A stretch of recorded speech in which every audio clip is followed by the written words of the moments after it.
How to restart your iPad.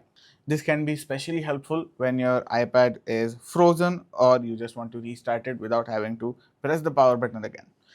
To restart, you would think just press the power button and menus would appear, right? No, it just brings up Siri. But to bypass this, you have to press volume up, volume down, and hold down the power button. As you can see, we have the power off menu, but if I were to hold it longer, as you can see, I have to go with the power up and power down again, as you can see over here. So I'm going to press power up, power down, and hold down the power button, and I'm going to hold it down till I see the Apple logo. And as you can see, the iPad has actually shut off and the Apple logo has come up. This is how you start an iPad without having to do an extra step, I guess. You can just press the power button again and it would start otherwise.